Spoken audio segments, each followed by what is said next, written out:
ప్రసాద్ శారదలది ఒక మధ్యతరగతి కుటుంబం. వారికి 3 కొడుకులు. వాళ్ళు రమేష్, సురేష్, అరుణ్. వాళ్ళు ముగ్గురు ప్రసాద్ మాటని జవదాటే వాళ్ళు కాదు. రమేష్తో అనామిక పెళ్లి జరిగి 6 నెలలవుతుంది. అనామిక ఆ ఇంట్లో అడుగుపెట్టినప్పటి నుంచి ఆ ఇంటికి ఒక నిండుతనం వచ్చింది. అనామిక పేద ఇంటి నుంచి వచ్చినా ఆమె తెచ్చిన సంస్కారం, ఓర్పు ఆ ఇంటిని ఒక నందనవనంలాగా మార్చాయి. ఓ రోజు ఉదయం వంటింట్లో అనామిక పనిచేస్తూ ఉండగా ప్రసాద్ అటుగా వెళ్తూ ఇలా అంటాడు.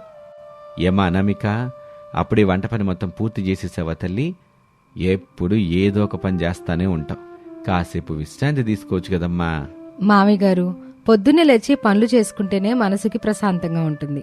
అయినా అత్తయ్య గారు కూడా నాకు పనుల్లో సహాయం చేస్తున్నారు. ఇద్దరం ఇంటి పనులు కలిసి చేసేసుకుంటున్నాం. ఇదిగోండి మీకు అల్లం కాఫీ. యావండి, అనామేకని చూస్తుంటే నాకు పెళ్ళైన రోజులు గుర్తొస్తున్నాయి. మన అనామేక ఎంత పనైనా చిరునవ్వుతో చేసుద్ది. అనామేక బాగా తెలివిగా ఆలోచించుద్దండి. అందుకే మన సురేష్, అరుణ్లు కూడా ఏదైనా సలహా అవసరమైతే వాళ్ళ అన్నయ్య కంటే ఎక్కువగా మన అనామేకని అడుగుతారు. నిజమే శారదా, మన ఇల్లు ఎప్పటికీ ఇలా ఆనందంగా కలిసిమెలిసి ఉండాలి. కానీ నా మనసును ఒక ఆలోచన తొలిచేస్తుంది శారదా. అవునా, ఏమైందండి? దేని గురించి మీరు ఆలోచిస్తున్నారు? అదే శారదా, మన సురేష్, అరుణ్ వాళ్ళు ఇష్టపడుతున్న అమ్మాయిల గురించి చెప్పారుగా. అసలే ఆ అమ్మాయిలు డబ్బున్న కుటుంబాలకి చెందిన వాళ్ళు. వాళ్ళకి మన ఇంట్లో పద్ధతులు నచ్చుతాయో లేదో అని నాకు భయంగా ఉంది. మావయ్య గారు, డబ్బు ముఖ్యం కాదు. వాళ్ళు మన ఇంటికి వస్తే మన వాళ్లే ఉండడమే ముఖ్యం. వాళ్ళ ఇష్టాన్ని మనం గౌరవిద్దాం. అవని, అంజలిల తల్లిదండ్రులు తమ బిడ్డల ఆనందమే తమకి ముఖ్యమని, తమకి ఇష్టం లేకపోయినా ఆ పెళ్లికి ఒప్పుకున్నారు. సురేష్, అవని, అరుణ్, అంజలిల పెళ్లి అంగరంగ వైభవంగా జరిగింది. పెళ్లైన కొన్ని నెలల తర్వాత ఇంటి వాతావరణం పూర్తిగా మారిపోయింది. వంటింట్లో అనామిక పనులు చేస్తుంటే అవని, అంజలి హాల్లో సోఫాలో కూర్చొని ఫోన్లు చూస్తూ ముచ్చట్లు పెట్టుకుంటున్నారు. చూసావా అంజలి, ఈ ఇల్లు ఎంత పాతగా ఉందో. కనీసం డైనింగ్ టేబుల్ కూడా సరిగా లేదు. మన ఇంట్లో అయితే కిచెన్ కూడా ఇంతకంటే పెద్దగా ఉండేది. ఇక్కడ అన్నీ పాత పద్ధతులే. అవునక్క, దానికంటే వింత ఏంటంటే అత్తయ్య ఎప్పుడూ ఆ అనామిక అక్కని పొగుడుతూనే ఉంటుంది. అనామిక అది చేసింది, అనామిక ఇది చేసింది, మీరు అనామికలా ఉండాలి అని ఏదేదో చెప్తుంది. మనం ఎక్కడి నుంచి వచ్చామో వీళ్ళకి అవసరం లేనట్టుంది. మన హోదా ఏంటి, మనమేంటి? ఈ ఇంట్లో మన ఇష్టాల గురించి ఎవరికి పట్టింపు లేదు. అందరూ తనని పొగిడేసరికి ఆ అనామిక అక్క కూడా గర్వం పెరిగినట్టుంది. అందరినీ తన వైపు ఎలా తిప్పుకోవాలా అని చూస్తోంది. ఇక్కడ మనం ఏం చేసినా మనకు గుర్తింపు ఉండదు.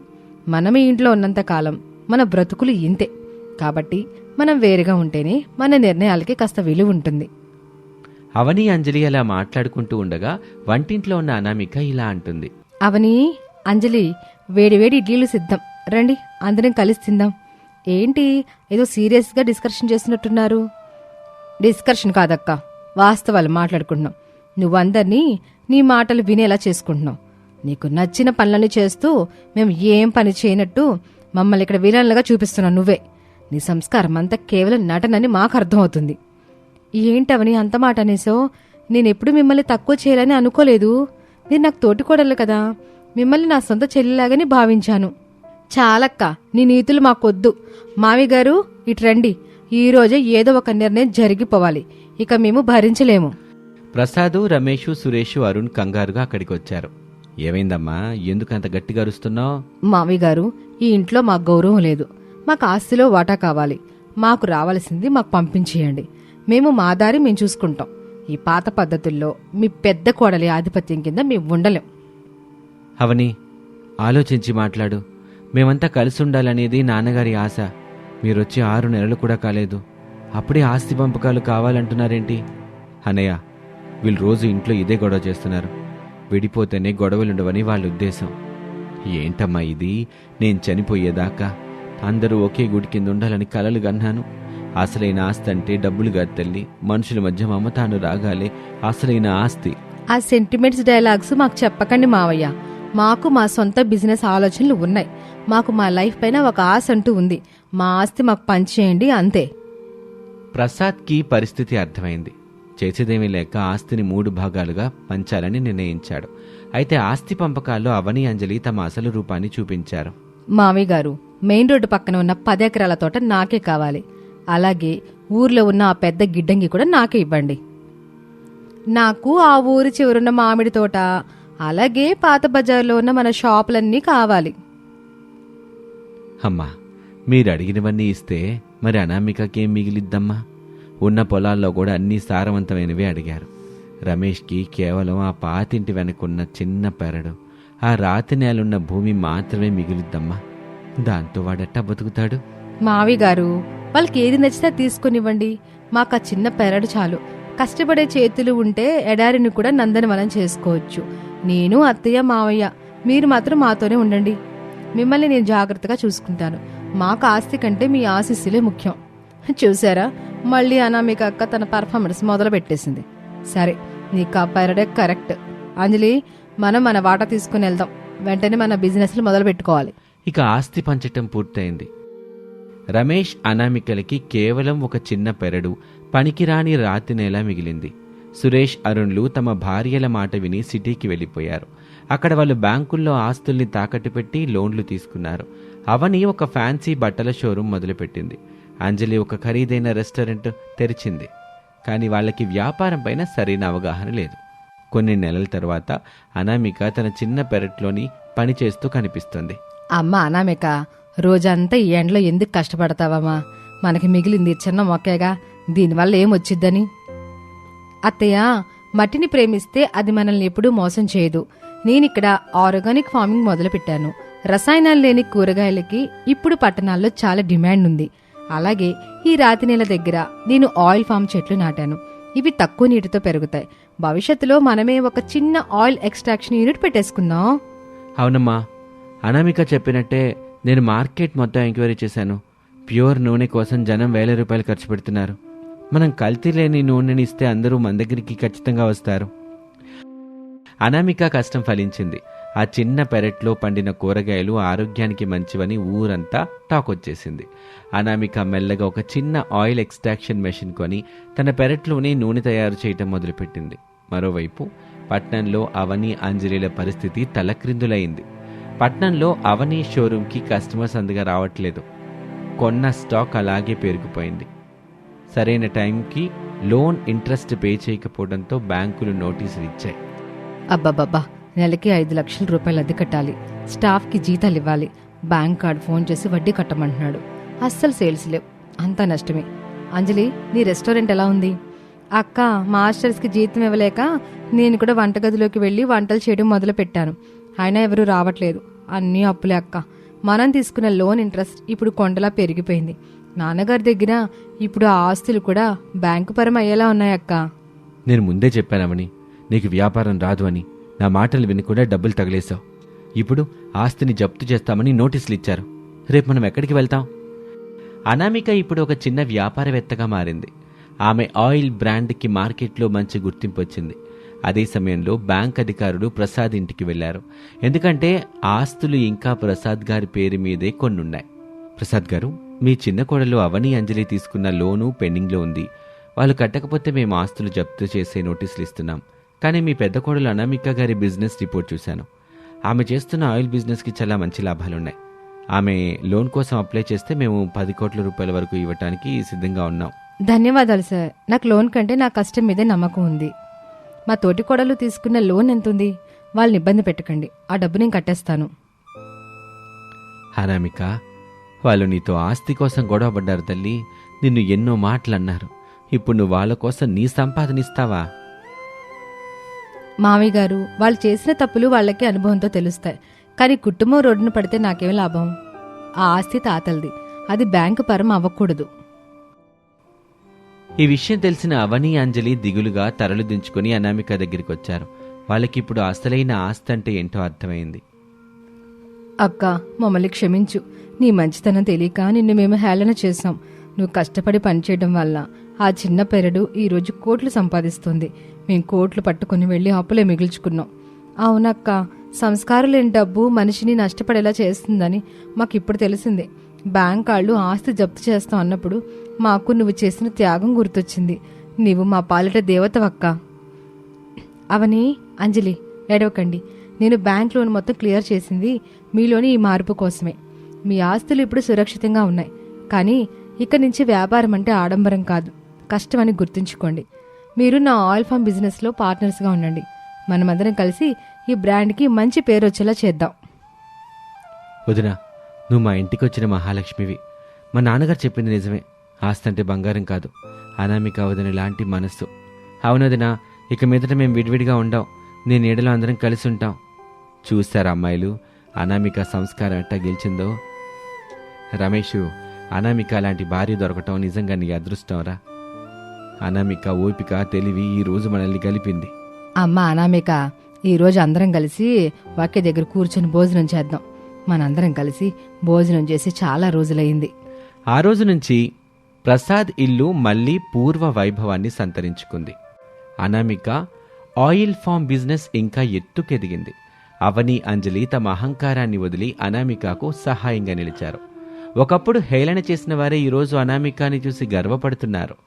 డబ్బెప్పుడూ శాశ్వతం కాదు, కానీ మనుషుల మధ్య ఉండే అనురాగం ఎప్పటికీ నిలిచిపోతుందని ఆ కుటుంబం నిరూపించింది. ఈ కథని ఇంతటితో ముగిస్తున్నాం. మరొక ఆసక్తికర కథలో మళ్ళీ కలుద్దాం. ఈరోజు మనం తెలుసుకోబోతున్న స్టోరీ ముగ్గురు ఫారిన్ తెలివైన కోడళ్ళు. ఒక గ్రామంలోని ప్రసాద్ గారి పురాతనమైన విశాలమైన భవంతి అది. ఆ భవంతి చుట్టూ పచ్చని చెట్లతో అందమైన పక్షుల కిలకిలా రావాలు వినిపిస్తున్నాయి. ఓ రోజు శారదా ప్రసాద్ హాల్లో సోఫాలో కూర్చొని ఆందోళనగా టీ తాగుతున్నారు. రమేష్, సురేష్, అరుణ్ ఆఫీసులకు వెళ్లటానికి హడావిడిగా లంచ్ బాక్సులు సర్దుకుంటున్నారు. కిచెన్లో ముగ్గురు కోడళ్ళు అనామిక, అవని, అంజలి బ్రేక్ఫాస్ట్ సిద్ధం చేస్తూ అత్తమామల మాటలు వింటున్నారు. శారదా, నిన్న సాయంత్రం మీ తమ్ముడు గజేంద్ర మళ్లీ ఫోన్ చేశాడు. ఆ ఊరి చివరున్న 50 ఎకరాల పొలాలు తన పేరు మీద రాసి చేయమని ఒక్కటే గోల్ చేస్తున్నాడు. వాడేదో పెద్ద ప్లాన్ చేస్తున్నట్టున్నాడు. మన పొలాలకెళ్లే దారికి అడ్డంగా కంచె వేయిస్తానంటున్నాడు. నాకెందుకో భయంగా ఉంది. మన ప్రశాంత జీవితం ఎక్కడ పాడవుతుందోనని బెంగగా ఉంది. వాడికి ఎప్పటి నుండో మన ఆస్తి మీద కన్నుందండి. సొంత అక్కని కనికరం కూడా లేదు. వాడు మహా జిత్తులు మారి దొంగ డాక్యుమెంట్లు సృష్టించి కోట్లు చుట్టూ తిప్పాలని చూస్తున్నాడు. మన పిల్లలో కోడల్లో పాపం విదేశాల్లో పెరిగారు. వాళ్ళకి ఊరు రాజకీయాలు, ఆస్తులు, గొడవలు ఎక్కడ తెలుస్తాయి? వాళ్ళని గొడవల్లోకి లాగడం ఇష్టం లేక నేను ఎన్నాళ్ళు సైలెంట్కున్నాను. వాడి బుద్ధి మారేదే కాదు. ఏనానా, పొద్దున్నే మళ్ళీ ఆ గజేంద్ర మామయ్య గోళ? వాడిని ఊరికే వదిలేస్తే లాభం లేదు. పోలీస్ స్టేషన్లో కంప్లైంట్ ఇచ్చి వాడి దొంగ పనులకు బ్రేక్ వేద్దాం. అప్పుడైనా దారికొస్తాడేమో.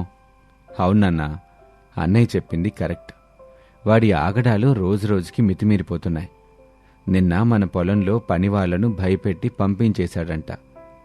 వాణ్ణి ఇలాగే వదిలేస్తే రేపు మన ఇంటి డాక్యుమెంట్లు కూడా దొంగిలించటానికి ప్లాన్ చేస్తాడు. పోలీస్ కంప్లైంట్ ఇస్తే వాడు ఊరుకోన్నాన్నా. వాడు ఎలాగైనా దొంగ సాక్ష్యాలు సృష్టించి కోర్టుకెక్కితే మనం ఏళ్ల తరబడి కోర్టుల చుట్టూ తిరగాలి. మన పనులన్నీ వదిలేసుకొని లాయర్ల చుట్టూ మనం తిరగలేం కదా. ఆ సమయంలో కిచెన్లో ఉండి ఈ మాటలన్నీ వింటున్న అనామిక, అవని, అంజలి ఒకరి ముఖాలు ఒకరు చూసుకొని చిరునవ్వు నవ్వుకుంటారు. వాళ్ళ కళ్ళల్లో ఏదో చెయ్యాలన్న తెలివైన ఆలోచన మెరుస్తుంది. గాయస్, మదరిన్లా ఆస్తి మీద కన్నేసిన ఆ గజేంద్రగాడికి వాడికి అర్థమయ్యే భాషలోని బుద్ధి చెప్పాలి. వాడికి టెక్నాలజీ పవర్ ఏంటో చూపించాల్సిన టైం వచ్చింది. Without any violence, just pure brain game. Yes Anamika, వాళ్ల కోసం నేను నా కొత్త ఫన్ ట్రాప్స్ టెస్ట్ చేయాలనుకుంటున్నాను.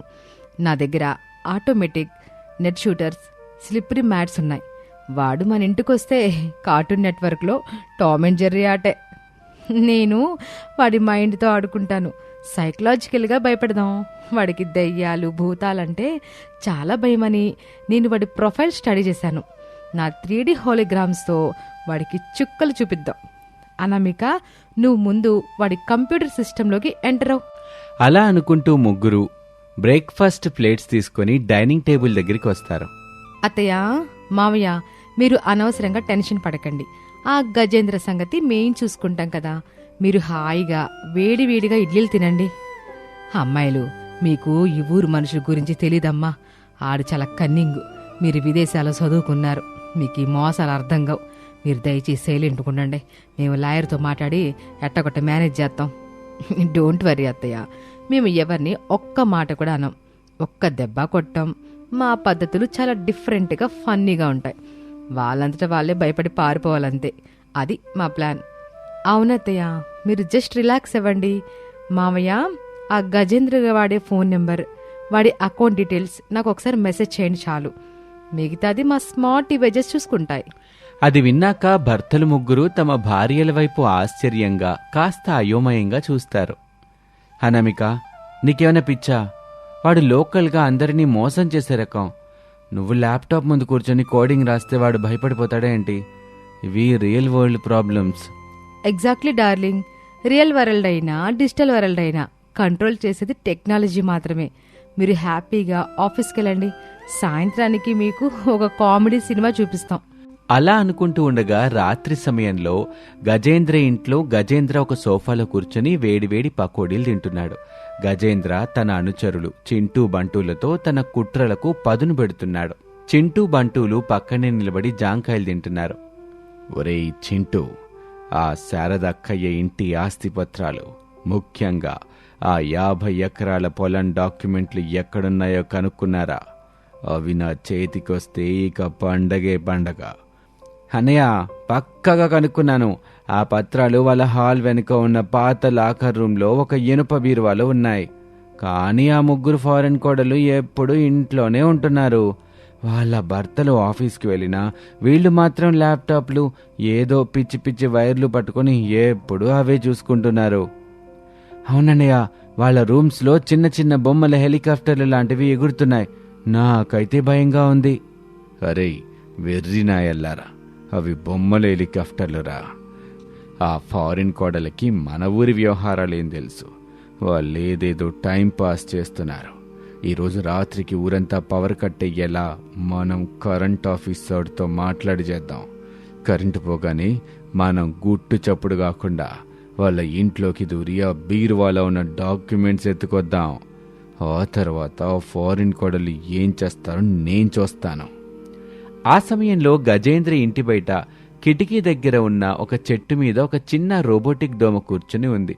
అది అవని పంపిన స్పై డ్రోన్. అది వాళ్ళ మాటలని అత్యంత స్పష్టంగా రికార్డ్ చేసి అనామిక ల్యాప్టాప్లో లైవ్ స్ట్రీమింగ్ ఇస్తుంది. అలా ఉండగా మరోపక్క శారద ఇంట్లో ముగ్గురు కోడళ్ల హైటెక్ కంట్రోల్ రూమ్లో అనామిక 2 మానిటర్ల ముందు కూర్చొని గజేంద్ర లైవ్ వీడియో చూస్తుంది. అవని తన కంట్రోలర్తో ట్రాప్స్ యాక్టివేట్ చేస్తుంది. అంజలి తన హోలోగ్రామ్ ప్రాజెక్టర్లను సెట్ చేస్తుంది. విన్నారా వాళ్ళ ప్లాను? రాత్రికి పవర్ కట్ చేసి దొంగతనానికి వస్తారట. ఎంత పాతకాలపు ఆలోచనలు వీళ్ళవి. బహుశా వీళ్ళు మనకి వైర్లెస్ పవర్ బ్యాకప్ ఉందన్న విషయం మర్చిపోయారు. ఎక్సలెంట్. వాళ్ళు కరెంట్ తీసేస్తే మనకి మంచిది. చీకట్లో వాళ్ళకి మన ట్రాప్స్ అస్సలు కనిపించవు. నేను హాల్లో slippery soap bubble mat activate చేస్తున్నాను. పైకప్పు నుండి ఆటోనెట్ క్యాప్చర్ సిస్టమ్ రెడీగా ఉంచాను. వాళ్ళు అడుగు పెడితే చాలు, జారి కింద పడతారు, మన వలలో చిక్కుకుంటారు. ఏ దెబ్బలు తగలో కానీ ఫుల్ కామెడీ. వండర్ఫుల్ అవని. వాళ్ళ వలలో చిక్కుకున్నప్పుడు నేను నా 3D ప్రాజెక్టర్లో దెయ్యాల హోలోగ్రామ్స్ ప్లే చేస్తాను. భయానకమైన శబ్దాలు కూడా యాడ్ చేస్తాను. వాళ్ళు కళ్ళు తిరిగి పడిపోవడం ఖాయం. నేను వాళ్ళ దొంగ పనులకి సంబంధించిన ఆధారాలు, వాళ్ళ ఫేక్ బ్యాంక్ అకౌంట్ డీటెయిల్స్ అన్నీ ఒక ఫోల్డర్ చేసి పోలీసుల సిస్టంలోకి పంపించేస్తాను. రేపటికల్లా వాళ్ళకి కౌంట్ డౌన్ స్టార్ట్. గజేంద్రని మాత్రం లాకర్ రూమ్లోకి వెళ్ళనిద్దాం. వాడికి స్పెషల్ ట్రీట్మెంట్ ఉంది. అలా ఉండగా మరుసటి రోజు రాత్రి సమయంలో శారద ఇంట్లో అందరూ గాఢ నిద్రలో ఉన్నారు. కరెక్ట్గా రాత్రి 1 గంటకి ఊరంతా కరెంటు పోయింది. ఇల్లంతా చిమ్మ చీకటి. గజేంద్ర, చింటూ, బంటూ దొంగతనంగా ప్రహరీ గోడ దూకి ఇంట్లోకి ప్రవేశించారు. వాళ్ళ చేతుల్లో చిన్న టార్చ్ లైట్లు కూడా ఉన్నాయి. ఒరేయ్, మెల్లగా నడవండి. ఆ లాకర్ హాల్ వెనుకున్న పాత రూమ్లో ఉంది. జాగ్రత్తగా పదండి. అలా అంటూ వాళ్ళ ఇంట్లోకి అడుగు పెట్టగానే అనామిక సిస్టంలో బీప్ సౌండ్ వచ్చింది. ఇల్లంతా అమర్చిపెట్టిన సైలెంట్ ఇన్ఫ్రారెడ్ సెన్సార్లు వాళ్ళ కదలికల్ని ట్రాక్ చేస్తున్నాయి. టార్గెట్స్ ఎంటర్ అయ్యారు. చింటూ, బంటులు హాల్లోకి వస్తున్నారు. గజేంద్ర ముందు లాకర్ రూమ్ వైపు వెళ్తున్నాడు. Okay, let the game begin. Trap 1 activate. అప్పుడు హాల్లో అడుగుపెట్టిన చింటూ, బంటూ చీకట్లోకి ముందుకు నడుస్తూ ఉండగా వాళ్ళ కాళ్ల కింద ఉన్న నేల అకస్మాత్తుగా అత్యంత నున్నగా మారిపోయింది. అది అవని స్పెషల్గా అమర్చిన జారుడు పాలిమర్ లిక్విడ్ మ్యాట్. అరెరే అనయ్య, ఇక నేలేంటి మంచుగట్లా జారుతుంది. అబ్బా ఆగాగు, అయ్యో. అలా అనుకుంటూ చింటూ బంటూ ఇద్దరు అదుపు తప్పి అక్కడే ఉన్న ఒక పెద్ద సోఫా మీద ఢామ్ అని పడిపోతారు. వాళ్ళకి ఏ దెబ్బలు తగల్లేదు, కానీ బుర్ర గిర్రున తిరిగింది. వాళ్ళు తేరుకునేలోపే పైనుంచి ఒక పెద్ద నైలాన్ వల వాళ్ల మీద పడి గట్టిగా కేకేసింది. అమ్మా ఏంట్రా ఇది, మనం చేపలైనట్టు వాళ్ళలో పడ్డాం, వదలంట్రా బాబు, అనయ్య మమ్మల్ని కాపాడు. ఇంతలో అంజలి తన డిజిటల్ కంట్రోలర్ ఆన్ చేసింది. హాల్లో సడన్ గా భయానకమైన వాతావరణం నెలకొంది. వింత శబ్దాలు రావటం మొదలయ్యాయి. వరలో చిక్కుకున్న చింటూ బంటూల కళ్ళ ముందు గాలిలో తెల్లటి ఆకారం, ఒక పెద్దది ఆకారం 3D హోలోగ్రామ్ తేలుతూ కనిపించింది. ఓయ్ దొంగల్లారా, ఎవరొచ్చారు నా ఇంట్లోకి? నేను శారద గారి ముత్తాతను. నా ఆస్తిని దొంగలిస్తారా? మిమ్మల్ని ఈ వలలోనే ఉంచి ఊరకాయ పెడతాను. అమ్మ బాబోయ్, దయ్యం, మమ్మల్ని ఏమి చెయ్యొద్దు బాబోయ్, మేము దొంగలం కాదు, జస్ట్ వాకింగ్ వచ్చాం అంటూ భయం భరించలేక ఇద్దరు వలలోనే కళ్ళు తిరిగి స్పృహ కోల్పోతారు. Mission success. వాళ్ళిద్దరూ డీప్ స్లీప్ లోకి వెళ్లిపోయారు. ఇప్పుడు గజేంద్ర సంగతి చూద్దాం. అనామిక, నీ టర్న్. అప్పుడు లాకర్ రూమ్లోకి వెళ్లిన గజేంద్ర టార్చ్ లైట్ తీసుకుని బీరువా తీయటానికి ట్రై చేస్తున్నాడు. సడన్ గా వెనక డోర్ దానంతట అదే ఆటోమేటిక్ గా క్లిక్కుమని లాక్ అయిపోయింది. గజేంద్ర ఉలికిపడ్డాడు. ఏంటిది, గాలికి లాక్ అయిందా? రై చింటూ, డోర్ తీయండ్రా. అలా అనుకుంటూ ఉండగానే సడన్ గా ఒక లాకర్ రూమ్ లో గోడ మీద ఉన్న ఒక పెద్ద స్మార్ట్ టీవీ స్క్రీన్ ఆన్ అయింది. అందులో అనామిక ఫుల్ కాన్ఫిడెంట్ గా స్మైల్ చేస్తూ కనిపిస్తుంది. రూమ్ లో LED లైట్లు ఫ్లాష్ అవుతున్నాయి. హలో గజేంద్ర గారు, welcome to the digital child. ఎలా ఉన్నారు? ఆస్తి పత్రాలు దొరికాయా? ఎవరు నువ్వు? నాకెందుకు కనిపిస్తున్నావు? నన్నెందుకు లాక్ చేసావు? నేను మా అత్తయ్య గారి ముద్దుల కోడల్ని. మీకు ఆస్తులు కావాలా గజేంద్ర గారు? జస్ట్ మీ జేబులో ఉన్న ఫోన్ తీసి మీ బ్యాంక్ అకౌంట్ బ్యాలెన్స్ చూసుకోండి ఒకసారి. అలా అనగానే గజేంద్ర వణుకుతూ తన స్మార్ట్ ఫోన్ తీసి చూసుకుంటాడు. అందులో అకౌంట్ ఫ్రీజ్డ్, బ్యాలెన్స్ 0 అని ఇంగ్లీష్లో వస్తాయి. వాడికి చెమటలు పడ్డాయి. ఏంటిది? అబద్ధం, నా అకౌంట్స్ ఫ్రీజ్ అవ్వటమేంటి? మీరేదో మాయలు చేస్తున్నారు. మాయ కాదు గజేంద్ర గారు, ఇది టెక్నాలజీ. మీ పక్క ఊర్లో ఉన్న బినామీ ఆస్తులు, ఫేక్ డాక్యుమెంట్స్, మీరు చేసిన మోసాలు అన్నీ పక్కా సాక్ష్యాలతో పోలీసులకి, ట్యాక్స్ వాళ్ళకి ఇప్పుడే ఈమెయిల్ అయిపోయాయి. రేపు ఉదయం మీ ఇంటి ముందు పోలీసుల జీపు లాగుతాయి. నన్ను వదిలేయమ్మా తల్లి, నేను ఈ జన్మలో ఈ ఇంటి వైపు రాను. నాకే పత్రాలు వద్దు, నా అకౌంట్స్ అన్నీ నాకు తిరిగివ్వు. నన్ను పోలీసులకు పట్టించొద్దు. మిమ్మల్ని వదిలేయాలంటే ఒక షరతు. ఇప్పుడే ఈ స్క్రీన్ ముందు నిలబడి ఒక వీడియో రికార్డ్ చేయండి. నేను నా అక్క ఆస్తి మీద ఆశపడి దురాశతో దొంగతనానికొచ్చాను, అది తప్పని తెలుసుకున్నాను, ఇకపై ఎప్పుడు వాళ్ళ జోలికి రాను, అందర్నీ మోసం చేయడం మానేస్తాను అని ఒప్పుకొని చెప్పేయండి. ఆ వీడియో నా దగ్గర సేఫ్గా ఉంటుంది.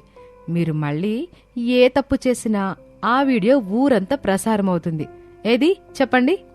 అలా అనగానే గజేంద్రకి ఇక వేరే దారి లేక భయంతో ఏడుస్తూనే చెప్పింది చెప్పినట్టు వీడియో రికార్డ్ చేస్తాడు.